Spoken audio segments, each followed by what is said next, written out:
Josh, I do love how every week you have a different facial. You got a beard this week. I know. Hey, welcome to another episode of Idiocracy Talk Radio. I'm Dr. B. We got Josh and Matt with me, or P Daddy Josh with the hairy ass chest. We'll see more of that later on. Anyway, on today's episode, we're going to talk about the Cincinnati Reds. We're going to talk about the Angel Reese, Caitlin Clark controversy, or drama or circus, whatever you want to call it, and a few more. Before we get kick-started, I want to wish everyone a happy Memorial Day, especially to our veterans of all the branches. Obviously, today is a day to celebrate those individuals that gave the ultimate sacrifice or have passed away, that served our country, so we can memorize them. So with that, we appreciate everyone. Being a veteran myself, it is a big deal. And so it's greatly appreciated. So and this is the most expensive holiday that we do have during the year. Not Christmas. It's absolute Memorial Day, because how many lives we lost to protect us. So thank you to all the veterans out there. Joe, thank you. I know you served in Iraq, so you help protect us. So appreciate it. I appreciate it. Just remember, veterans that are still alive, Veterans Day is for us. Today is for those that are no longer with us, but appreciate everything. All right, let's kick this episode off.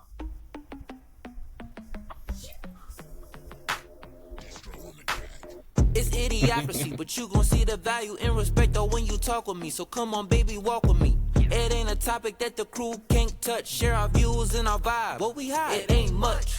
This ain't bluff, it's the crew, yeah, we got it. Share our thoughts and our views, we can't stop it. Said this ain't bluff, it's the crew, yeah, we got it. Idiocracy, tell us what's the topic. Yeah. Oh. Matt's bringing out the Trump hat. He's got a little bit of hair now. Hair. All day weekend. I'll get out my thinking Yeah, cap. buddy. So, all right. What you thinking about? Lots of shit. Like the fact that as Matt walked away, there was a fucking hairy-ass chest on the screen. Matt, you missed it. I mean, you did say it was going to come out one funny. way or another during this show, honest, so like, holy shit. I may as well get it out early. All right. I just want to know what this question is later, if you're coming out, Josh, or not. I'll tell you. I mean, you might tempt me, buddy. All right, so let's talk about... You do suck on that cigar pretty good. Just saying. As of today, the Reds are 26-28. Now, I'm not I watch baseball. I don't track a whole lot, but I will say, I've always been one that I never really cared what the records are until midway through the season. So kind of after the All-Star break is what you're saying. Yeah.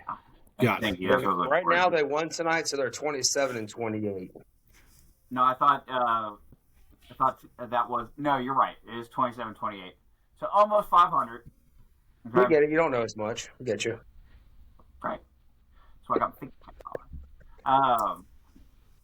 So what do you guys think? The Reds, I don't feel like they've been as impressive. I mean, they've got some quality players on the team, but do they have enough to make it to the next level? I think they have a shot to make the playoffs if they start. I mean, the problem with the Reds right now is they're not healthy. They have a lot of people, a lot of good players on the DL right now. Some of them are coming back. But their starting pitching has been great. Let's get that out of the way. Their starting pitching has been absolutely great this year. Their bullpen, completely different story. It seems we lost 2 games to the Cubs in this series because of the bullpen. They scored 6 runs on, I think, Friday, and then another 5 or 6 from the 6th inning on Sunday. So that's not good. You can't give up leads when you have them. Yeah, but also this bullpen has been overworked, and you got to agree to that. Matt, and I appreciate you saying that because that was going to be my next question. Is like I've noticed that our pitching, yes, they do well, but at the same time, like I feel like we're leaving guys in too long. Well, last year it was we weren't leaving the guys in long enough. So it seems analytics has played a big part in baseball the last, I would say, 4 to 5 years, to where they're only allowing these starting pitchers to go through the lineup twice. Because by the third time, they're seeing, hey, the batting average is going up the third time through that somebody's seeing these pitchers. So let's go ahead and pull them and let's get to the bullpen. And that's kind of what baseball's been. It's not like back in the early 90s to where these starting pitchers were going 7, 8, 9 innings. Now they're going 5, 6 innings. Well, that's fine, but you adjust to the game. And they have, and that's the whole reason for having a good bullpen. But that's what I'm saying is like, but you're still like you need a good bullpen to back up those starters, but which we don't. That's the problem. But then also we're stretching out the length of time that starter's out there, and by the time they're getting killed. I think you have a good bullpen. I think our problem is right now is Hunter Green was hurt for 2 weeks. He comes off the DL. He starts a game, which is the big series against the Cubs, but he's limited on pitches.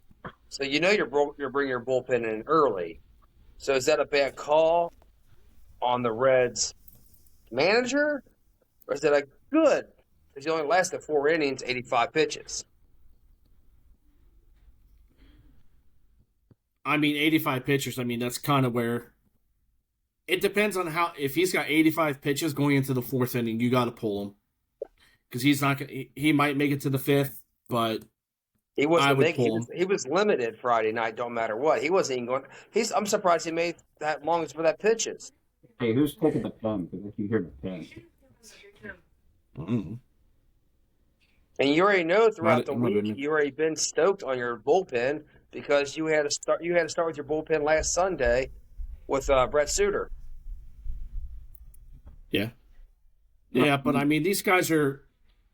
There's no way you should give up 6 runs from the 7th inning on into 2 games. That's unacceptable.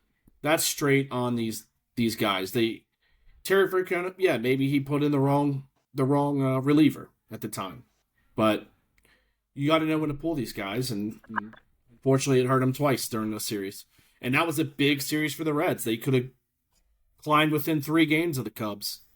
Right. They should have swept this series, and they didn't. Did you watch the game today at all? I did not. I was out planting flowers for the wife. So Ellie was your DH today, and the guy we picked up on Friday was batting $162. Mind you, he had 2 hits today, but he started at shortstop to give Ellie a day off from playing the field. And Gavin Lux played third base for the first time. And Matt is off. All right. Why haven't we been playing Gavin Lux all the time? Makes sense about something. I know, right? What the fuck? Here's a hot take that I will give you about the Reds. Everybody's on Ellie De La Cruz's nuts, saying he's the next big thing. Yes, he's 23 years old. Yes, could he be a superstar? Possibly, right? I don't think he is. Everybody's like, oh, is he going to be the next $500 million man? Absolutely not. Not a 240 to 260 hitter. Somebody that can hit maybe 30 home runs. Now, if he starts hitting them 50, 60 home runs, absolutely. But he's stuck about 25 to 30 home runs. He does get a ton of steals. So that can help you out. But who he reminds me of a lot is Billy Hamilton. So hopefully it's not the same trend, but we'll find out in the next couple years if he's going to be legit. And if not, maybe it's time to move on from him and see what we can get in the next year or two. I think that's a bad comparison. This guy has all the tools. Ellie De La Cruz is not like, because I'm looking at his numbers like for this year so far.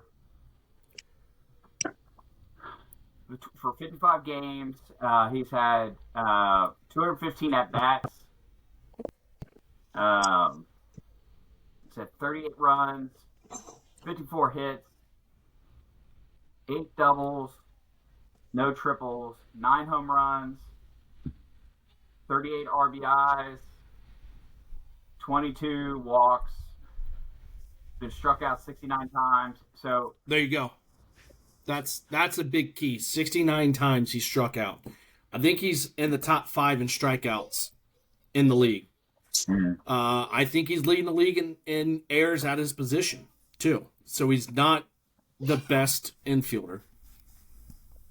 So probably he took a day off today. Hopefully I'm completely wrong, but I think we're jumping on the hype train a little too early for him. I don't see him as like a Joey Votto type player for the Reds. Joey Votto was absolutely everything for that Reds team. You could count on him. 300 hitter, walk 100 times a year. But you surrounded Joey Votto with players. He was very good at just getting the ball in play for the Reds. And that was when they were able to do the shift, too, that he had to play against. And now baseball players, they don't have to worry about the shift as much anymore. But Josh, so that's why I've said that. Josh, agree or disagree with it? You haven't surrounded Ellie with anybody yet. You gave him Matt McClain, who's been injured. You gave him CES, who's been injured 2 years now. Yeah, average Rito on top of the lineup is great. He's 16. You have no one behind him that's doing decent last year. Shortstops. Out of 32, so he's halfway. He's like middle of the pack.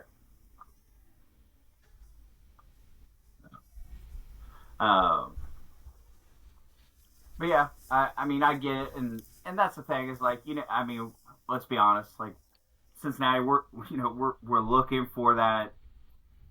We want to go back to the World Series, and we're trying to find a way to get back. And when we see just that little glimmer of hope, like you said, we latch on, and unfortunately, sometimes it might be premature. And that's the funny thing is you go to all these bobblehead games at Ellie De La Cruz. Everybody's trying to get this bobblehead. Everybody's on this player. I haven't seen a team or like fans jump on one player like they have with Ellie De La Cruz.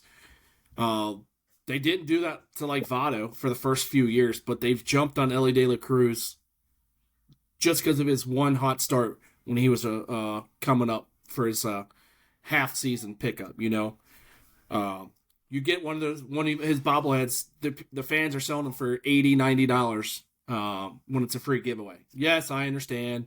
People are going to spend their money and they can do whatever the hell they want to. I understand that. But there are kids out there that they don't get the opportunity to get one of them Ellie De La Cruz bobbleheads because of all these people. So the last game I went to, they actually sold out of the Star Wars one. I had the extra ones that me and you got, and on my way out, I was actually handing them to kids that I knew they were out and they weren't going to get one. I made sure they got one. It made their day. That's what made my day. And you got to realize this is what Ellie's hype is going to do for the fans too. It makes their day. It sells tickets. He's a hype phenomenon. There you go. But while you were there, I put a hot take out there, Matt, is I don't think he's a superstar. I don't think he will ever become a superstar like a Shohei Ohtani, a Mike Trout, an Aaron Judge. I think he's always all hype. Okay. First of all, the guys you're comparing him to took time to develop. I don't know if you heard me before or not. I had to cut off to come back on, but you haven't surrounded Ellie with anybody yet. I don't know if you heard me say that before. No, you cut off before. No, Go ahead. I just looking at his stats. Yes, I understand he's 23 years old. Will he get better? There's a possibility he could get better. I view him more like a Billy Hamilton type player. I think he's going to be stuck about a 260 hitter. I think he might be able to hit you out 25 home runs, maybe 30. I don't So when see did him Billy Hamilton hit 25 home runs? never, but I'm just saying how fast he is.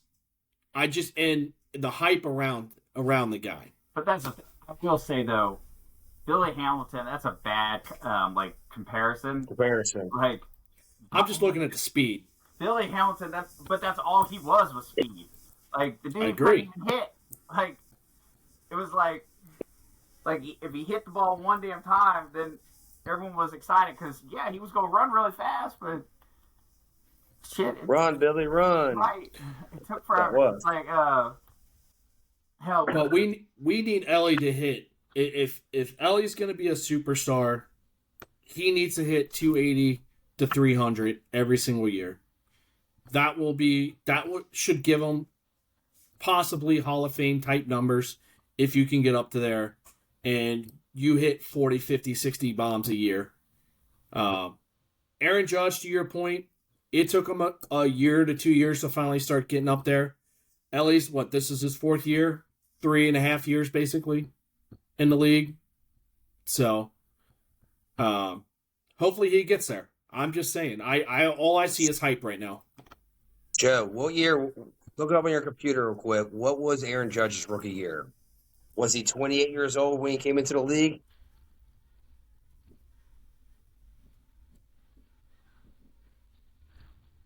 I believe he was 27 or 28 when he was a rookie. Aaron Judge was 24 when he entered the. He was young.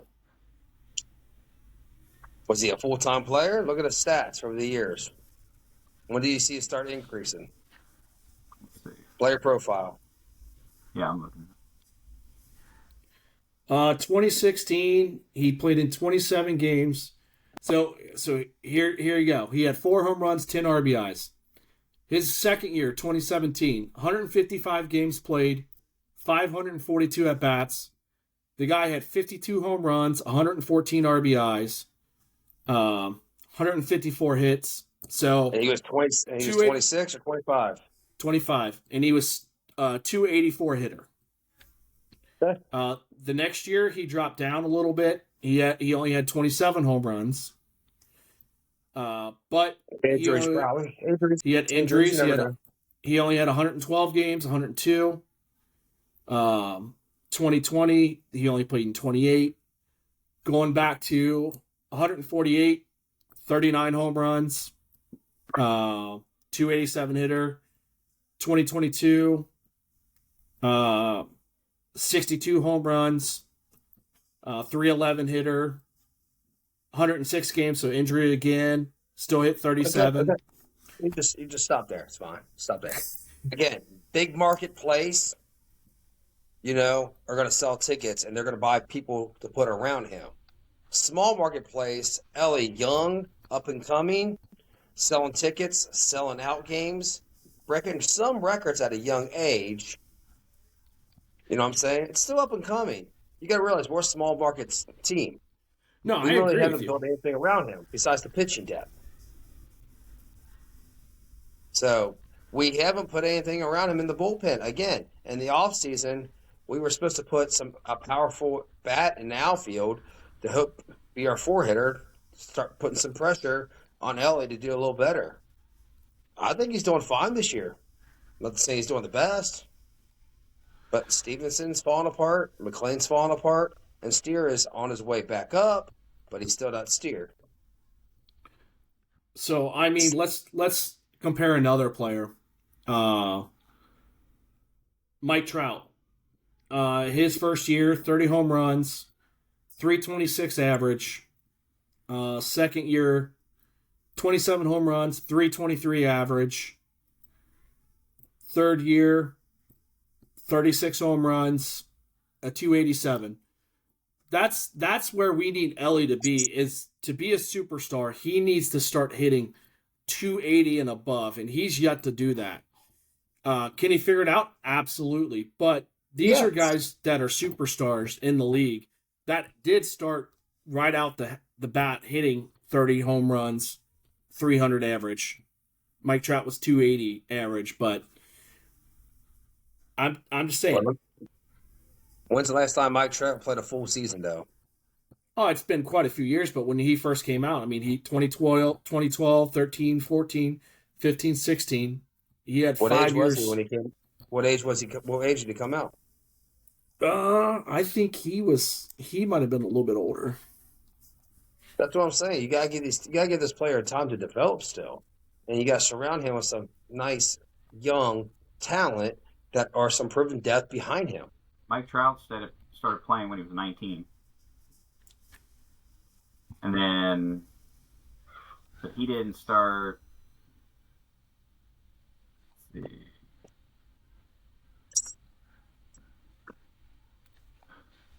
So he hit. Yeah.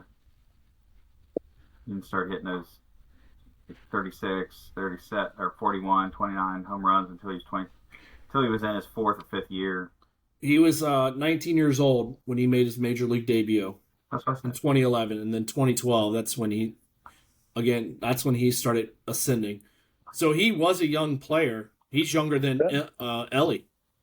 So, like I said, that's just my hot take on Ellie. I think it's hype right now. I hope it's not. I really do. As a Cincinnati Reds fan, I just don't see him being the $500 million man that these people are looking for in Cincinnati. I just don't see it right now. Well, that's the good thing about bringing him up early. You bring him up, you have him under control for how many years?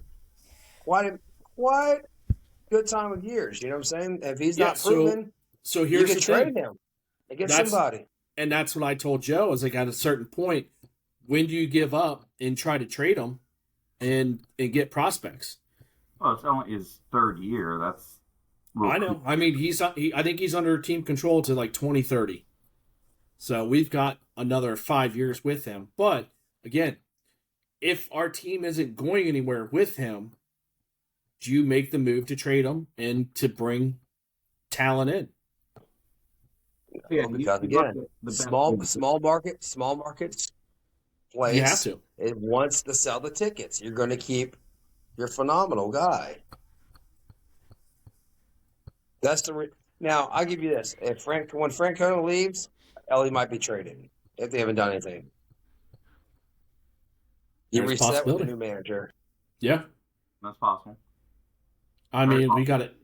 I mean, unfortunately, Cincinnati's riddled with bad ownerships in Cincinnati. We do got one good owner so far, it seems like, with FC Cincinnati, but the Reds owner and the Bengals ownership, I don't have faith in either one of them right now. So what are you trying to say? You're going to become an FC fan? I've never been to a game, but, I mean, they continue to put a winning product on the field. I will tell you right now, I've been to one game, and I tell you what, you need to fucking go if you've not gone. Like, I mean, I'm not a big soccer fan. Guys trip!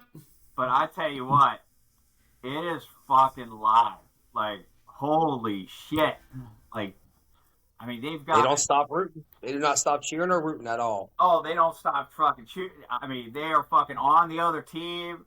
Hell, even before the game starts, they have a fucking parade from one of the parks down to the stadium. They fucking run a parade all the way down. Like, every game. Like, it's crazy. Like, and I think their tailgating's better than the Bengals tailgating. Really? Oh, yeah. It's a parade. All right. Speaking of that, where are we tailgating this year, fellas? I mean, they have a fucking party, so... I mean, hell, I've actually seen people purposely have their weddings at the same time as the parade's happening so they can get photos with the parade. That's awesome. Yeah, like, it's that big of a fucking deal. Like, I'm like, holy shit. Nice. Like, we need that for the Bengals or something, you know? Like, I mean, they got a fucking drum parade, everything. I'm like, that. They mean a little fucking guy that leads the thing, and he's mean as shit. It's funny. But get back to the Reds. I think we need some offense to start coming up strong in here the next 3/4 of the season. Yeah, offense I mean, I don't see the Reds are still in a good place. I mean, they're only 5-6 games out of first place. They're only a few games behind the wild card. I mean, it is what it is. It's still early. We still got another month of baseball to really determine where this Red season's going to go and if we're going to become sellers or buyers at the All-Star break. Because we got to realize 2 years ago, we were not supposed to contend and be 500, 82 and 82 that year. Yep. But then we extend Bell for one more year. Then we actually had a down year.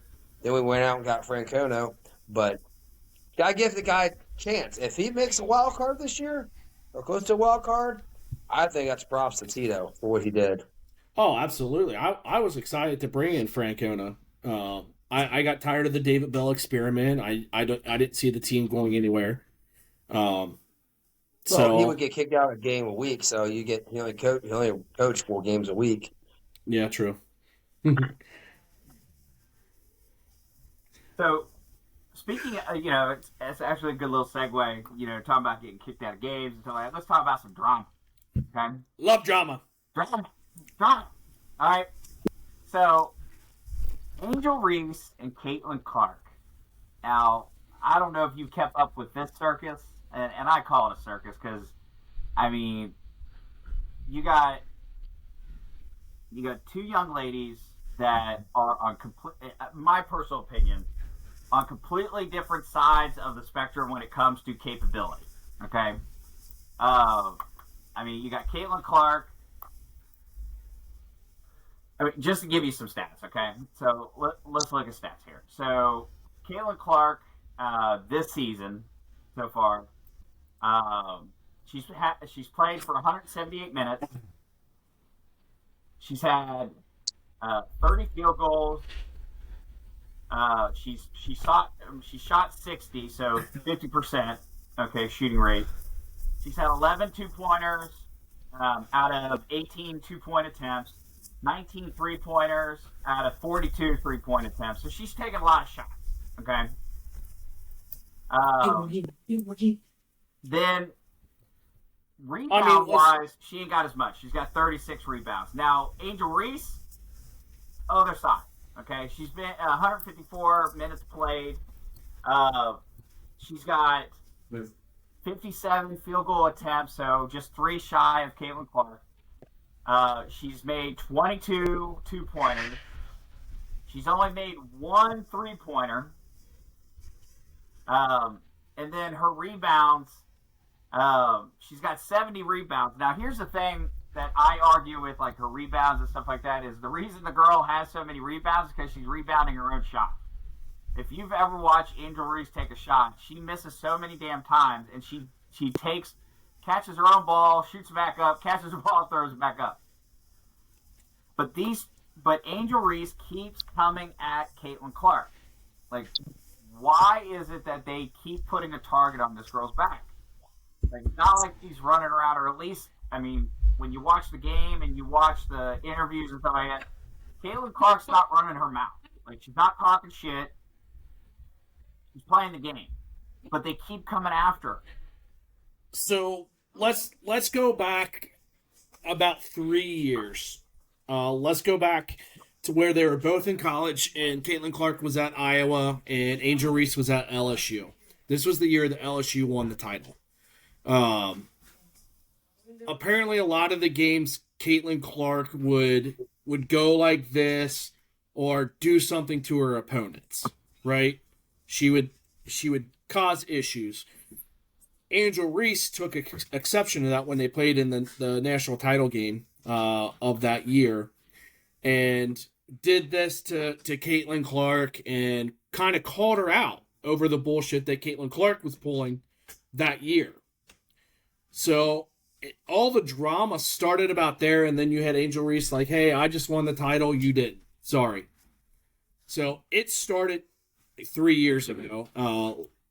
2 years ago, it really wasn't that bad until they started both getting into the ability to be drafted, and then all the stuff started coming out, and Angel Reese complained, and it just gone downhill for that. Well, no, it was actually 4 years. I forgot this is their second year in the league. But you're right. There's a lot of drama between the two. It started a few years ago because everybody was pretty much hating on Caitlin Clark because she was the best college basketball player at the time for the 2 years that Angel Reese was there and became a name. I think it's clout. I think it's all clout. I think Angel Reese wants to become a name. She's getting behind all these big stars in the WNBA. And Caitlin Clark's the reason why. Well, and that's, to your point, like, I agree, like, 100%, it did start in college, and, Caitlin Clark was not, quiet in college, but she was a college player. This is not offensive, Even Angel Reese going like this and going, I got the ring. Not offensive, okay? No. Like, that's some, it's some shit talking, okay, but it's nothing dramatic, anything like that. But then you go fast forward, and now we're in the WNBA, and you got like Angel Reese, like talking about how she should be the number one player, like she should have all. Like it's like, girl, have you looked at your stats? Well, she absolutely is not a number one. If you redrafted that team, I don't think she would go in the top 10. The way she's played, yes, she can rebound the ball. She cannot shoot to save her life, like you pointed out. I was watching TikTok videos, and the TikTok video for the bet was, does Angel Reese miss her first shot? 2 games in a row, she's missed her first shot on layups. Mm-hmm. You should be able to make a fucking layup in the WNBA. Right? So, I don't understand why she's been that bad with shooting this year. Maybe she should quit fucking making commercials and going to McDonald's and making her own fucking Happy Meal or meal. Concentrate on your craft at basketball. But that's just it. It hasn't been just this year. Like, even last year, like, and I truly believe that the difference, the only reason that Angel Reese, and don't get me wrong, like, I'll preemptively say this, like, if I was to play Angel Reese in the basketball, she kicks my ass. I suck at basketball, so I'm not saying that she's not a okay basketball. She whooped my ass too. But what I am saying is that the only reason she did so well in college, and that she's been doing so well, even though she's got shitty stats, doing well now, is because she's surrounded by talent. Yep. If you take away the other talent and you put her on a mediocre team, her stats plummet. They're already shitty. Yeah. Let's go back to the college years. Go back to college years. It's always been a rivalry between them two. Yep. Good versus evil. And when she made it to the league last year, they both were rookies. She said she wanted to be that villain. Reese did. Yep. Against Caitlin Clark. Is she jealous of Caitlin Clark that she brought all this attention to WNBA, millions of dollars of sponsors? She's the face of WNBA now. And who's the villain? Angel Reese. Yeah, so Angel Reese, you painted your own picture. Guess what? You're the evil one. Now, when her reaction is during the foul, guess what? Before the foul even happened, she pushed a player. Okay? No foul? Definitely pushed the player. She pushed the player. Yeah, Simple as this. Caitlin Clark get a hard foul on her, so she wouldn't be able to make an easy shot. Guess what? Go to the free throw lines and make your shots. But the way Angel Reese reacted afterwards shows her true color and how much she hates Caitlin Clark. Oh, yeah. Oh, absolutely. Caitlin Clark, for all of her rookie year, she was getting hard fouls. She would get up, shake it off, go hit the free throws. She was getting beat on by a lot of these WNBA players because, unfortunately, it's jealousy of what she brought into the league. Because these players weren't good enough to bring the attention to the WNBA like Caitlin Clark has done. And it's funny how they want to bitch and complain about how they're not making as much money as an NBA player, but yet when Caitlin Clark brings his attention to the WNBA, they're all jealous of how she's getting the attention.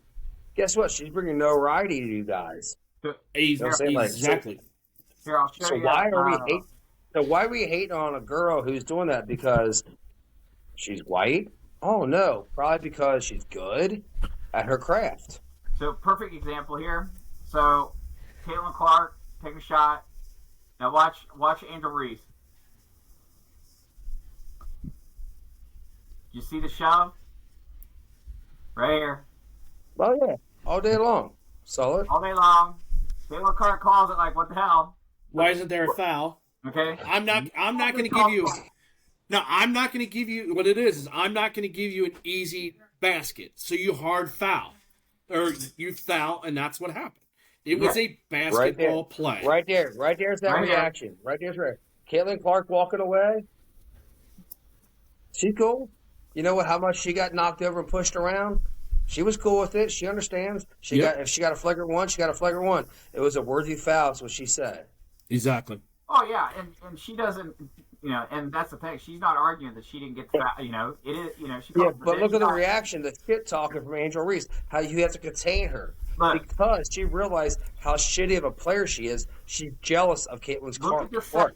Look at the separation between the distance between Caitlin Clark is not even acknowledging Angel Reese, and then look. Because Angel Reese wants to keep this going, okay? Because she wants to make headlines. She got to make headlines. Now she's going around people. Oh, I'm gonna pull my shirt up a little bit. I'm gonna talk some shit.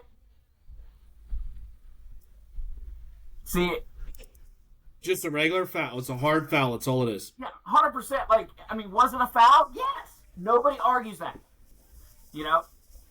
Does now at the same time. So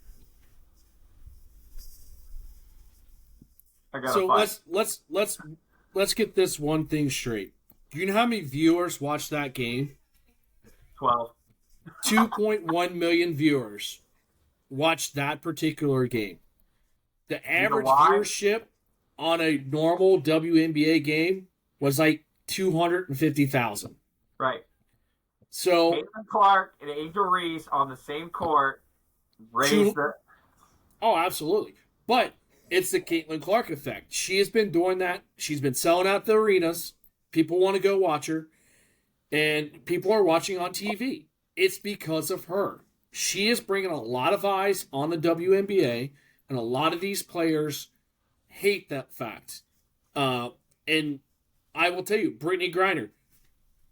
I know, Matt, you didn't want to talk about this, but I just want to bring this quick thing up about race. After that happened, Brittany Griner. Hold on. Is that guy? Yes. So let's just say they did an investigation to see if there was any racial slurs towards Angel Reese, and I think the league came back and said there was nothing found with that game. Yet you've got Brittany Griner. To like the very next game that they play against Caitlin Clark, flat out said fucking white trash or white girl. That's a racial tone. The league didn't come out and say anything about that. So is there a double standard in the WNBA between race? Are you gonna say something to a black lesbian? No. Is she a lesbian? She looks like a man. She took her tits out. She's going shirtless now. See, but here's the thing, though, and since you said that, Matt, I gotta say this. Like, there's the problem, okay? People talk a big game about wanting to be treated equally, okay?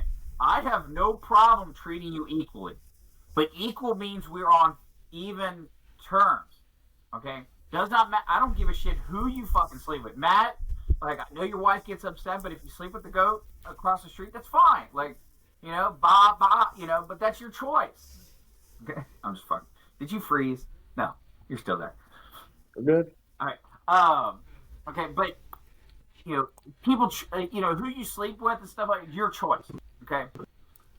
As long my personal philosophy is as long as you're not hurting children or hurting other people, do whatever the fuck you want. Okay. Do whatever the fuck you want. If you want to sleep, if you want to sleep man with a man, go for it. Woman with a woman, go for it. You want to dress like a man and sleep with a woman, go ahead.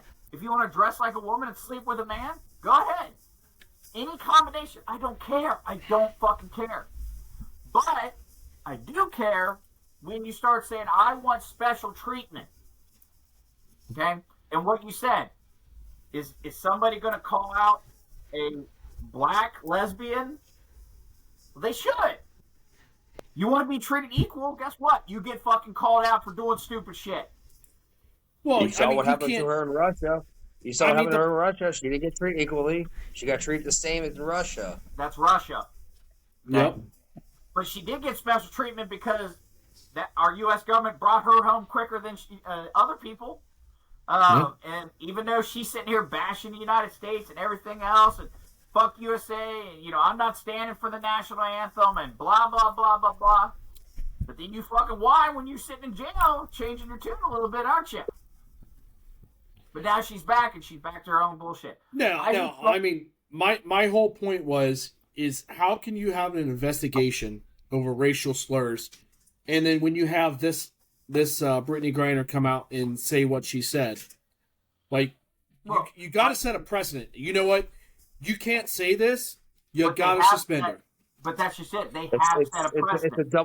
It's a double standard because, like I said, 100% right. She holds certain cards in life where they don't want to touch that because the ESPN is brought to you by Disney. Oh, I know.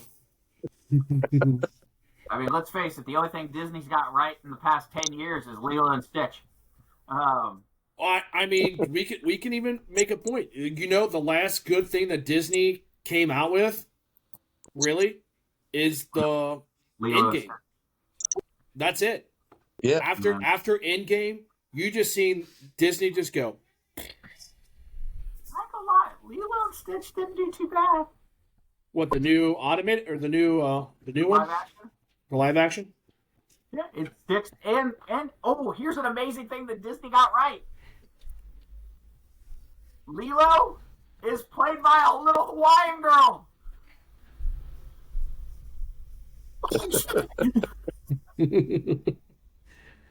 Her sister is played by a girl. I mean, maybe they learned from all their mistakes about Snow White. No, they didn't, because wait till you see How You Train a Dragon. Like, wait till you see one of the Vikings. They didn't learn their lesson. They didn't learn Huh? It's a Vikingette. Yeah. So we got all this drama going on with Caitlin Clark and Angel Reese, and of course it doesn't stop there, because it is also transferred over to, and speaking of double standards, moves into Ryan Clark and RG3. Okay? So, Matt, you know a little bit more about, I'm going to put you on the spot a little bit, but give me a little bit of background on this RG3 Ryan Clark feud that's been going on. So, supposedly, Ryan Clark and RG3, they're both NFL analysts. They go back and forth. They talk about their opinions of stuff. It's an opinion. Guess what? You're allowed to have an opinion. If you don't like it, you give your opinion against it. It's arguments. You just go back and forth, gentle rivalries, and you keep it within the boundaries. Well, Ryan Clark took it outside the boundaries and started talking about RG3's girlfriend and wife. Well, happens his wife is white. And he sits there and says, hey, you know what? This whole Angel Reese and Caitlin Clark thing, how do you have a discussion with your wife because your wife's white? Basically, at the end of the day, that's what he says. He tried to make it all nice and sweet, saying, hey, I'm cool with your wife. Your wife's a wonderful person. But Ryan Clark is married to a black woman, and they could have that discussion. How do you know what Angel Reese was going through? What do you mean they were going through? She got hard foul, simple as that. It's an NBA game. You're taking it out on Kotex, and you fired at RG3, one of your people on NFL Live. But if you go behind the background of that, Ryan Clark said, hey, you had me on a show with you one time, and you brought a guest on that you knew I didn't like, and that's what started this. But yet, since then, all this confrontation back and forth, Ryan Clark came out on his podcast and said he apologizes for going at RG3's family. Because RG3 was right. You stay within the boundaries. You don't take it outside the boundaries. He went race on it. Why? Drama? Yeah. No, because of the BS behind the scenes. Well, I think to your point, I think there was Ryan Clark and RG3 were actually teammates, and then Ryan Clark actually came out and said RG3 was one of his worst teammates he's ever had, too. So I think there was a lot of hate already between the two. And you can have that hate. Yeah, but it lets somebody have an opinion, and you know what? Attack their opinion. Don't go attack their family. That's the point. That's the line that's crossed, is going family. Oh, yeah. And I don't even think, like, now granted, throwing race into it adds a whole nother line that you shouldn't have crossed, but just going after his family, like, that in itself, like, leave those separate. Like, why you gotta go dirty with it? You know, there's so... And unfortunately, like... But Joe, hold on. Go ahead. The reason he went into the situation because you see the social media and ESPN making it a black and white issue between Caitlin Clark and Angel Reese. It's not. It's a rivalry. It's all it is. Batman versus the Joker. It's all it is.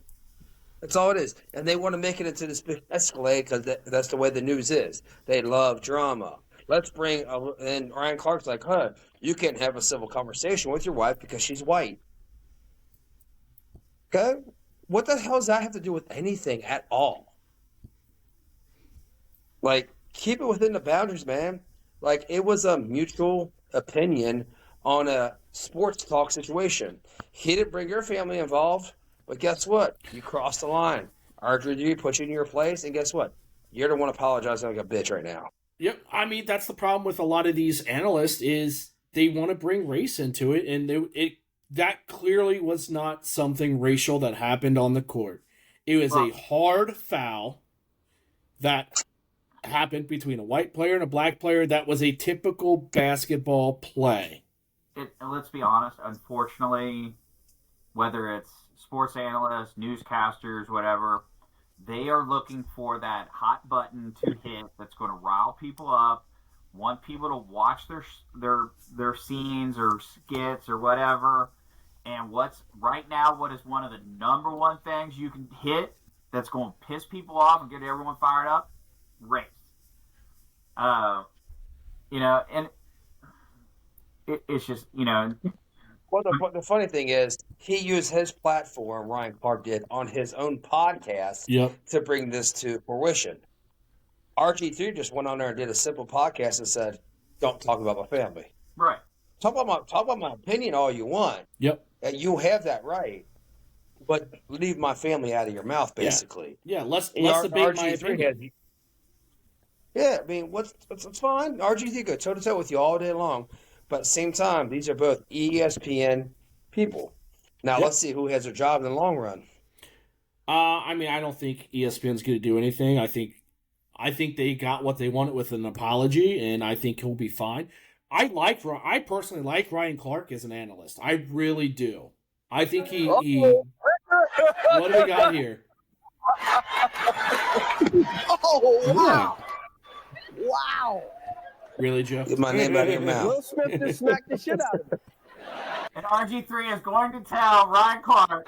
Name out your fucking mouth. Wow, dude. Yeah.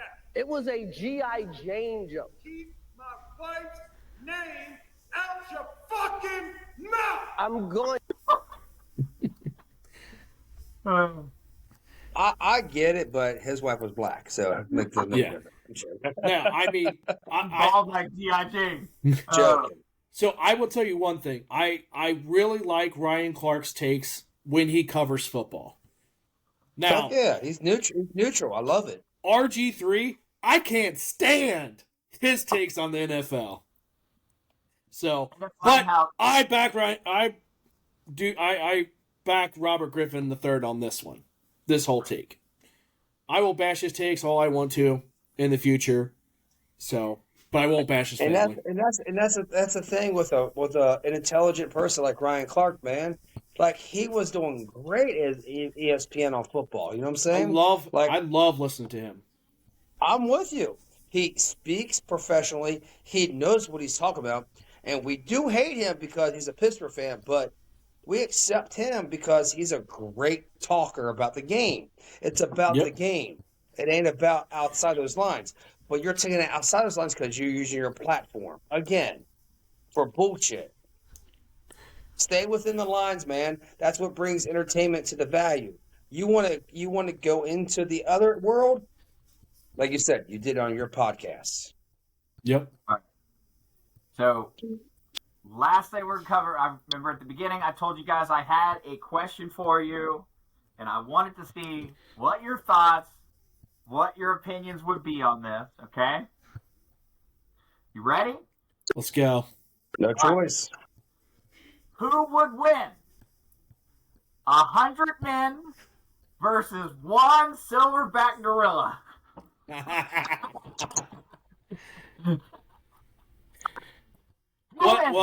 What size men are we using? I mean, are they all like 300, 400 pound men that are like completely strong, or are they just random 100 people? 100 random men, no weapons, bare-fisted, against one silverback gorilla. Silverback I give it gorilla. to 100 men. Huh? I give it to 100 men. Now, It takes 20. You take 20 men and run a one silverback gorilla. He's not knocking them all out. I take the gorilla on that one. I'm gonna you take the think? gorilla. Come on, talk to me here. What are we thinking here? I mean, You do 10 groups of 10 men. You're gonna wear that silverback out. So that's kind of why I was asking. Like, if you get 250-pound strong guys, absolutely. You talking like this? But if you get randomly like Matt, you could be paired up with some guy that's 115 pounds and another guy's 140. You guys aren't taking that fucking gorilla. That fucking gorilla is going to sling your ass like no other. He's going to go grab one of you guys. Woo! Bullshit, because I picked that 140 pounder up and I throw him at the gorilla and I go low. Once you go low, you take his legs out. Let me give you some stats on the silverback gorilla and see if this changes your mind or not. So it is estimated that a silverback gorilla is suggested to be 8 to 10 times stronger than the average human. Okay, they have they are capable of lifting and throwing objects weighing over 800 pounds. The gorilla has a bite force of approximately 1,300 pounds per square inch, almost double that of a human. Let's see here. So, knowing that, okay, they can tear small trees. They can bend thick bamboo, bite through. You know. Do you think the silverback wins or loses? Oh, 100%. 100% says the silverback wins. You're gonna tear them out. Well, that's the one thing that I would say. If we equally had 400-pound men going at this gorilla, 100 of us like that, absolutely, because it, like you said, the gorilla would end up tiring out, because that was one thing that the stats doesn't say is silverbacks, how long he can last. Yep, the adrenaline that goes. But if you got 100 random and one of these guys are 140 pounds, that fucking gorilla's gonna fucking pick one of them up and just swing and hit you and beat all of these fuckers with it. So, Joe, that's the reason. What is your answer? That's the reason they're sacrificed. That's the thing. I personally believe that the silverback gorilla is going to win. You know, because you also got to think. Like, I'm throwing in extra categories here, but I don't truly believe that all 100 men are going to charge at that silverback gorilla. That silverback gorilla is going to tear apart enough people that many of the men that are running towards silverback are going to get the fuck out of there. Like, guaranteed. They're like, nah, fuck this. Like, one guy's getting his arm ripped off, another... I mean, because you think about it, silverback gorilla can literally rip your fucking arms off. Yeah. And okay, now you're going outside the question. I'm not going You to asked a question. Can 100 people beat a silverback gorilla? Now you're going into, you're like saying that they could do this, they could do that, they could do that. You're strategizing now. So if 100 men got together. If 100 people go after the silverback gorilla, I think the silverback gorilla wins. Because I think the silverback gorilla is going to at one time. You got 100 grown-ass men going at a silverback gorilla from 150 pounds to 300 pounds. Again, it varies. They can be tall, skinny, short, fat. They're going to lose because that silverback gorilla is going to tear the fucking shit out of people.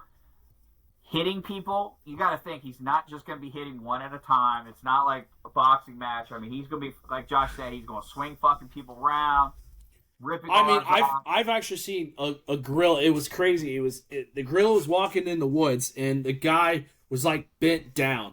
The gorilla grabs that guy's leg and starts dragging him like he's a fucking piece of paper.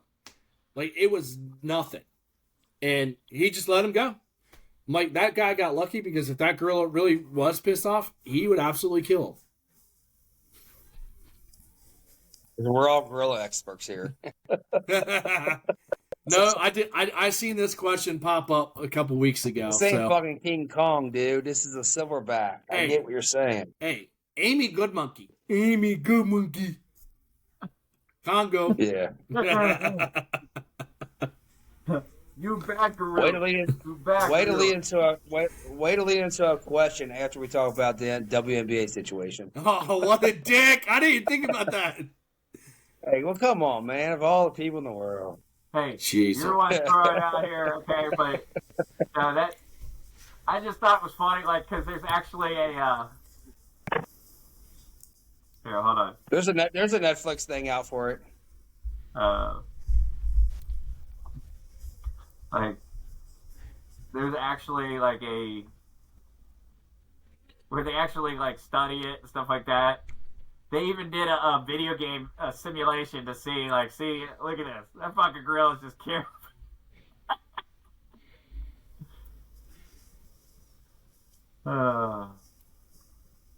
But yeah, I mean, fucking gorillas are beasts, dude. Like, I mean, obviously beasts, but no, I just thought it'd be fun to throw that question out. I saw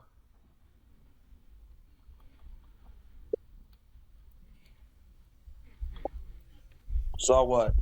He saw his penis once. Proud of you, Joe. It's been a long time. Hey, it was on a milk carton for years.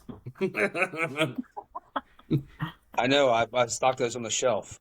Have you seen me? Got weird after a while. I was like, I know that guy. Don't ask why I know the identity of that. Oh, shit. Brother does add 10 pounds. And a couple inches. Man. So, all right, my friends. Always a pleasure. Again, for those that are listening, if you're listening live on YouTube, thank you to all the veterans that that are no longer here. Please pay your respects on Memorial Day. I know the day's almost done. Unfortunately, there are many groups, many causes that get a whole month, get whole weeks, and our veterans only get one day. One for the dead and one for the living. Like, it's pretty ridiculous. But appreciate everyone. Remember, if you're looking to listen, we've got our show is streamed live on YouTube, on our YouTube channel, Idiocracy Talk Radio. You can also find us on Apple Podcasts, all the major podcast areas. And then we also have our... Wow. Yeah, I know, right? Stun the silverback. He's a bear. He's not a silverback. Yeah, I'm a bear, buddy. got the bear paw. And we also have our TikTok channel. So many clips. What's your website again? Our website? Yeah.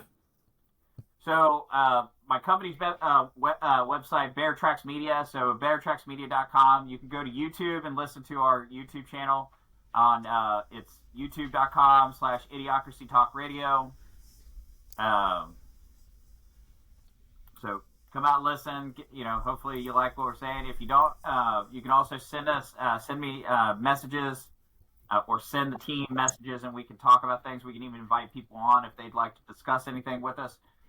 Just go on to you can send it to sales@beartracksmedia.com, and that will come to my company page where you can make any suggestions or anything. Again, it's sales@beartracksmedia.com. It's on our website as well. So, all right. With that, anybody got any final words? Yeah, again, when you do this, keep your comments respectful. Gain discussions. We'll be more than happy to discuss it. Let's just keep it on a good level, and let's not let the woke cancel us. And you are absolutely allowed to disagree with any of us and any of our takes, and we will be as professional as possible to your takes, even if they're terrible. I'm just saying. So what you're saying is we're not going to pull a Ryan Clark. Correct. No, we're not going to go after families. And to your point, please feel free if you don't agree with us or you agree with us. Doesn't matter. We'd love to hear from you. We're one of those generations that, we're strongly believe that you can have different conversations with people and still keep it civilized. You don't have to agree with us. We don't have to agree with you. But we can still maintain professional, not even professional, because let's face it, sometimes you might tell us to go fuck ourselves and we might tell you. But at the same time, we're not going to be upset with you at the end of the day, and hopefully you're not upset with us at the end of the day, because we respect it. At the end of the day, I'll still buy you all a drink. There you That's go. all that matters. And who day? Cheers, guys. Cheers. And with that, this Crown Royal Blackberry is the shit. I'm just saying. you better be hunting for that. It's idiocracy, I know. but you gon' see the value and respect though when you talk with me. So come on, baby, walk with me. It ain't a topic that the crew can't touch. Share our views and our vibe. What we hide? It ain't much. This ain't bluffs, this the crew, yeah, we got it. Share our thoughts and our views, you can't stop it. Said this ain't bluffs, this the crew, yeah, we got it. Idiocracy, tell us what's the topic. Yeah. There you go, Matt. It's for you. There she is. There's Brittany Griner. Look at that hairy chest.